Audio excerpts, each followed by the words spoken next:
The people telling you to be quiet are not the ones that have your answer. So don't give them your voice.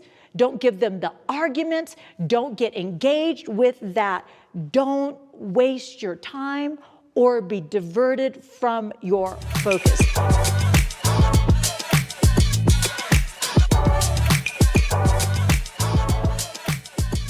When my oldest son was young, I used to love to act out different passages from the Bible with him.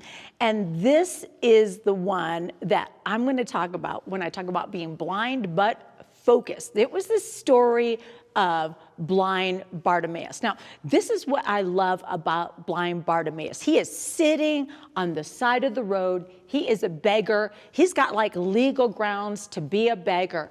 But he hears something leaving Jericho. He's heard some rumors that Jesus has been in the city, and now he's hearing a crowd, and there's joy, and there's hope in their sound of their voice. There's something different about this crowd. It's because Jesus is in the midst of the crowd. And so what does he do? He begins to cry out. It says, okay, so I'm going to read it from Mark chapter 10, verse 46. We meet him. It says that he was the son of Timaeus sitting by the roadside. So we've got Jesus, we've got disciples, we got Bart, and then we got a big crowd. These are the different actors in this story. And it says in verse 47 and verse 48 that blind Bartimaeus cried out when he heard that Jesus was leaving the city. He cried out, Jesus, Son of David, have mercy on me. And many rebuked him, telling him to be silent. But he cried out all the more, Son of David, have mercy on me. Now, I want to highlight a couple of things that maybe you know, maybe you didn't know. But when blind Bartimaeus said, Jesus, Son of David, he was actually saying, Jesus, the Messiah. He wasn't calling him good teacher. He wasn't calling him healer. He was saying, Messiah, have mercy on me. And he's yelling on the side of the road. And it says that many rebuked him, telling him to be silent. But he cried out all the more. See, when you have a revelation of who your focus is, you will not be silenced by the people around you. And so I used to play out like this with Addison, and he would be blind Bartimaeus, and I would be the crowd saying, shh, quiet, don't bother the master, quiet, quiet. And he would just yell even louder. I want you to know that there is something about understanding that you can be relentless in your focus and you can say, Jesus, you're the one. I'm not looking for the crowd to approve. I'm not looking for the crowd to be my source. I'm not even looking for your disciples to notice me. Jesus, you're the one I'm going to cry out to all the louder.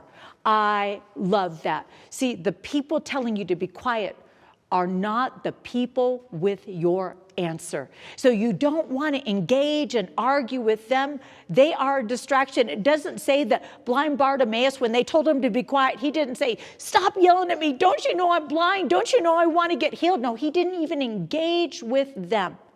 The people telling you to be quiet are not the ones that have your answer. So don't give them your voice.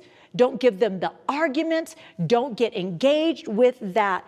Don't waste your time or be diverted from your focus. And it said Jesus stopped and he said, call him.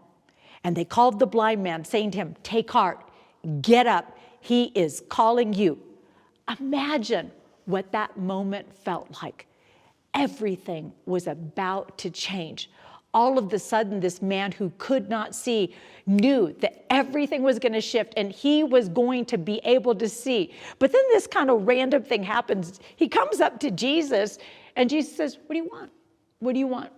Now, I've always thought it was a little confusing that Jesus would say to a blind person, what do you want me to do for you? But I think he was modeling something. See, Jesus will ask us questions that he already knows the answers to help us to focus on what is important. And blind Bartimaeus said, I want to recover my sight.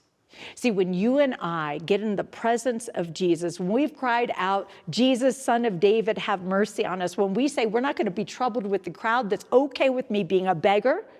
I'm not going to be troubled with the crowd, that's okay with me being blind. I'm going to keep pressing into Jesus. There comes a point when Jesus says, what is it that you want? And you can say to him, I want wisdom. I want recovering of sight of blind. I want my focus back. And he says, okay, be it unto you according to your faith. Your faith has made you whole. When we place our faith in Jesus, when we actually understand that he is worthy of our focus, then we recover our purpose, we recover our sight, we recover our direction, and we can leave behind the grave clothes and the beggar's shroud, and we can step into those robes of righteousness. I want you to know that this is the time for you to cry out to Jesus and make him your focus. Don't be denied until he asks you what it is that you want him to do for you, what area of life that he needs to touch. Do not draw back until you hear him speak directly to you.